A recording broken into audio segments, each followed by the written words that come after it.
കൂടുതൽ വാർത്തകളും വീഡിയോകളും കാണാൻ ഈ ചാനൽ സബ്സ്ക്രൈബ് ചെയ്യുക. കൂടെ ബെൽ ബട്ടൺ അമർത്തുക.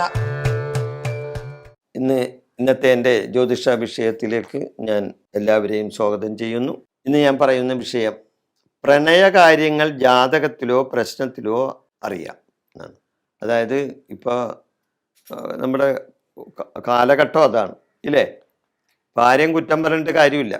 മൊബൈലും അതേപോലുള്ള സൗകര്യങ്ങളൊക്കെ ആയപ്പോൾ പ്രേമകാര്യങ്ങൾ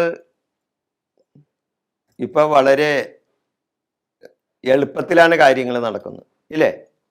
പണ്ടൊക്കെ പ്രേമലേഖനങ്ങൾ എഴുതി വിടണമായിരുന്നു ഇല്ലേ. ഒന്നിൽ പോസ്റ്റ് എഴുത്ത് കൊടുക്കണം, അതിനുള്ള ലേഖനങ്ങൾ എഴുതി കൊടുക്കണം, പ്രേമലേഖനങ്ങളൊക്കെ എഴുതി. ഇപ്പം അതിൻ്റെ ആവശ്യമൊന്നുമില്ല. ഇപ്പം മുറിക്കകത്ത് കയറിയിരുന്നിട്ട് മെസ്സേജ് വിട്ടാൽ മതിയല്ലോ ഇല്ലേ. പ്രേമം തലക്ക് പിടിക്കുന്ന ചില ആൾക്കാരുണ്ട്. അപ്പോൾ പ്രണയകാര്യങ്ങൾ ഇതെങ്ങനെ അറിയാൻ പറ്റും? നമ്മുടെ മക്കള് ഇങ്ങനെ ചില ആൾക്കാരെ പ്രേമിക്കുന്നുണ്ടോ ഇല്ലയെന്നൊക്കെ എങ്ങനെ അറിയാൻ പറ്റും? ചിലപ്പോൾ അവർ ഈ സ്ഥിരമായിട്ട് ഇങ്ങനെ ചില അസമയങ്ങളിലൊക്കെ ഫോൺ വരികയും അതിനെപ്പറ്റി അതിന് മറുപടി പറയുകയൊക്കെ ചെയ്ത് ഈ ഫോണിലൊക്കെ ഇങ്ങനെ കുത്തിയിരിക്കുമ്പോൾ ചിലപ്പോൾ ചില മാതാപിതാക്കൾക്ക് തോന്നും ഇതിൻ്റെ അകത്ത് ഒരു വശപ്പശ കണ്ടല്ല, ഇങ്ങനെ ഇത് ഒരു അത്ര ശരിയല്ലല്ല ഈ ഫോൺ വിളി എന്നൊക്കെ തോന്നും. അപ്പോൾ ആളായിരിക്കുള്ളൂ ചിലപ്പോൾ പ്രേമ കാര്യങ്ങളൊക്കെ അറിയണത്, പിടിക്കണത്, കുടുംബത്തിൽ ബഹളം ഉണ്ടാകുന്നത്, പ്രശ്നങ്ങൾ ഉണ്ടാകുന്നത് ഇല്ലേ. ഇത് സാധാരണമാണ്. ഇത് സാധാരണമാണ്. ഇതിപ്പോൾ മൊബൈൽ വന്നപ്പോൾ അതൊന്നും കൂടി ആളിക്കത്തിക്കൊണ്ടിരിക്കുകയെന്ന് മാത്രമേ ഉള്ളൂ.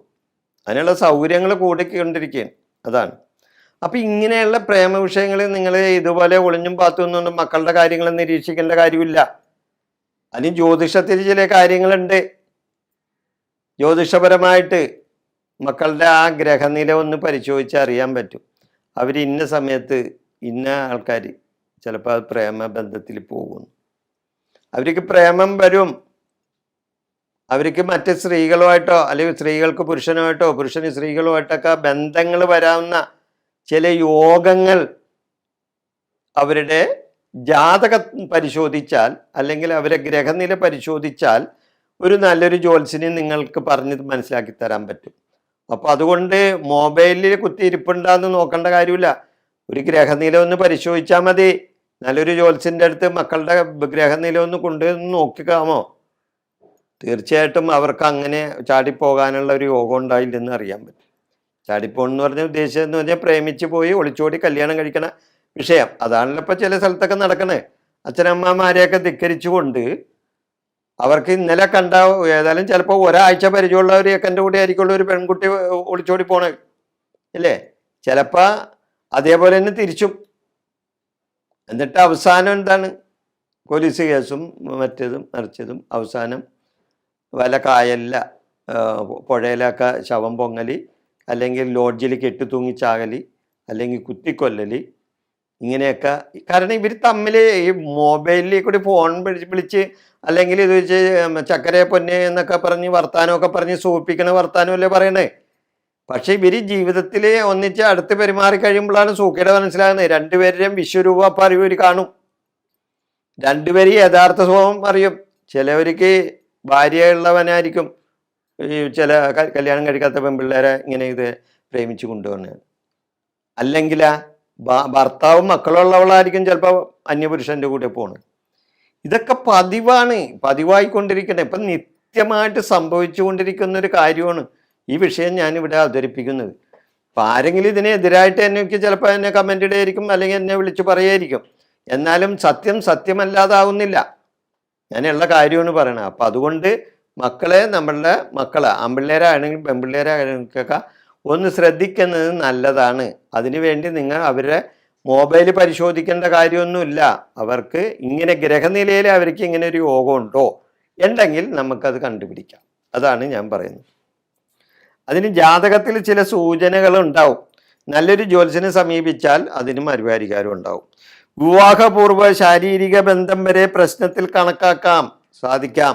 നല്ലൊരു പ്രശ്നാരിയുടെ അടുത്ത് അല്ലെങ്കിൽ നല്ലൊരു ജ്യോത്സ്യൻ്റെ അടുത്ത് ചെന്നാൽ വിവാഹത്തിന് മുമ്പ് ഇവർ ശാരീരികമായി ബന്ധപ്പെട്ടിട്ടുണ്ടെന്ന് പോലും ഒരു നല്ലൊരു ജോത്സ്യന് ആ പ്രശ്നം വെച്ച് അവരെ രണ്ടുപേരെയും പ്രശ്നം വെച്ച് പറയാൻ പറ്റും. അതിന് ചില ഇതുണ്ട്, അതൊക്കെ ഇങ്ങനെ പരസ്യമായിട്ട് പറയാൻ പറ്റില്ലെന്ന് മാത്രമേ ഉള്ളൂ. ചില ചില എന്താ ഗ്രഹങ്ങൾ തമ്മിൽ വീക്ഷണങ്ങൾ, അങ്ങനെ നോട്ടങ്ങൾ, അതേപോലെയുള്ള ചില യോഗങ്ങൾ, ഇതൊക്കെ കണ്ടു കഴിഞ്ഞാൽ ഇവർക്ക് ഈ വിവാഹത്തിന് മുമ്പ് തന്നെ ഇവർ ശാരീരിക ബന്ധം പുലർത്തിയിരുന്നവരാണെന്ന് വേണമെങ്കിൽ പറയാം. പക്ഷെ ഇതൊക്കെ വേറെ വിധത്തിൽ തെറ്റിദ്ധരിക്കേണ്ട കാര്യമൊന്നുമില്ല. നല്ലൊരു ജോത്സ്യന് ഇതും പറയാം എന്ന് പറഞ്ഞെന്ന് മാത്രമേ ഉള്ളൂ. കാരണം ആ വിഷയത്തെപ്പറ്റി നമുക്ക് ഓടിച്ചിരിച്ച് പുകയേണ്ട കാര്യമില്ല. അപ്പോൾ വിവാഹപൂർവ്വ ശാരീരിക ബന്ധം വരെ നമുക്ക് വേണമെങ്കിൽ ഒരു വിവാഹ പ്രശ്നം വെച്ച് നോക്കുമ്പോൾ അറിയാൻ പറ്റും. എന്ന് വിചാരിച്ച് വിവാഹ പ്രശ്നം ആലോചിക്കുമ്പോൾ ആ പെണ്ണിൻ്റെ ഉടനെ തന്നെ ആ പെണ്ണിൻ്റെ ജാതകം എടുത്തുകൊണ്ട് വന്നിട്ട് അവൾ നേരത്തെ വേറെ ഏതെങ്കിലും വിധത്തിൽ ഇങ്ങനെ ബന്ധപ്പെടാൻ വിട്ടുള്ളതാണെന്നൊക്കെ ജ്യോത്സ്യന്മാരോട് ചോദിച്ച് ജ്യോത്സ്യന്മാരെ കൊടുക്കരുത്. കാരണം അങ്ങനെയൊക്കെ പറഞ്ഞു ശരിയാവില്ല. പക്ഷേ അങ്ങനെയൊക്കെ കണ്ടുപിടിക്കാനുള്ള വസ്തുത ശരിയാണെന്നാണ് ഞാൻ പറയുന്നത്. ജാതകത്തിലായാലും പ്രശ്നത്തിലായാലും നല്ലൊരു ജ്യോത്സ്യന് ഇതെല്ലാം കണ്ടുപിടിച്ച് തരാൻ പറ്റും. ജാതകത്തിലെ കാര്യം പ്രശ്നത്തിലും കാണാൻ പറ്റും. നമ്മുടെ ജാതകത്തിൽ കാണുന്നത് പോലെയൊക്കെ നമുക്ക് പ്രശ്നത്തിലും കാര്യം അറിയാൻ പറ്റും.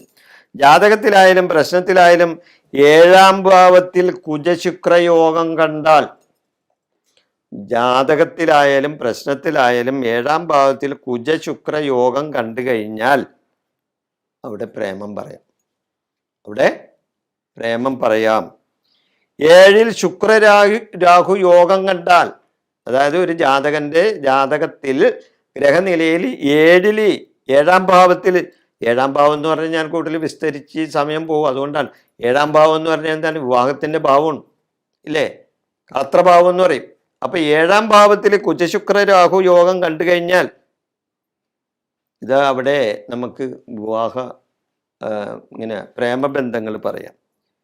4ൽ കുജശുക്രയോഗം അല്ലെങ്കിൽ ശുക്രരാഹുയോഗം ഇത് കണ്ടാലും അവിടെ ആ ജാതകൻ പ്രേമിച്ചു പോകുന്നുള്ളത് ഉറപ്പാണ്. 5ൽ കുജശുക്രയോഗം, 5ാം ഭാവത്തിൽ കുജശുക്രയോഗം അല്ലെങ്കിൽ ശുക്രരാഹുയോഗം ഇത് കണ്ടാലും അവിടെ പ്രേമം പറയാം. 11ൽ കുജശുക്രയോഗം അല്ലെങ്കിൽ രാഹുയോഗം ഇത് കണ്ടാലും ഇങ്ങനെയൊക്കെ വന്ന ജാതകത്തിലുണ്ടെങ്കിൽ അവരുടെ പ്രേമത്തെ പറ്റി പറയാനായിട്ട് ഒരു ജ്യോത്സ്യന് നിസ്സാരമായി സാധിക്കും. അതുകൊണ്ട് പിള്ളേരുടെ ഇങ്ങനെയുള്ള ചില വിഷയങ്ങൾ നമ്മൾ മുൻകൂട്ടി അറിഞ്ഞു വെച്ചിരിക്കുന്നത് നല്ലതാണ്. അപ്പോൾ ആ ജാതകങ്ങളൊക്കെ ഒന്ന് പരിശോധിച്ച് നോക്കുന്നത് നല്ലതാണ്. പിള്ളേരുടെ ജാതകമൊക്കെ എഴുതി വെച്ചിട്ടുണ്ടെങ്കിൽ, ഗ്രഹനില എഴുതിയിട്ടുണ്ടെങ്കിൽ, അല്ലെങ്കിൽ തലക്കുറി എഴുതി വെച്ചിട്ടുണ്ടെങ്കിൽ പിള്ളേർ ഇന്ന സമയത്ത് അവർ ചിലപ്പോൾ ചാടിപ്പോവും, നമ്മൾ ശ്രദ്ധിച്ചില്ലെങ്കിൽ. അപ്പം അതിനു വേണ്ടി നമുക്കൊരു ഒരു ശ്രദ്ധ ആ പിള്ളേരുടെ മേലിൽ കൊടുക്കണം. അപ്പോൾ ആ ശ്രദ്ധ നമ്മളിൽ ഉണ്ടാകാൻ വേണ്ടി ഇങ്ങനെയൊക്കെ കാര്യങ്ങളൊന്നും മുൻകൂട്ടി അറിഞ്ഞിരിക്കുന്നത് വളരെ നല്ല കാര്യമാണ്. ഈ വിഷയം ഞാനിവിടെ അവസാനിപ്പിക്കുന്നു. നിങ്ങൾക്ക് നന്ദി, നമസ്കാരം.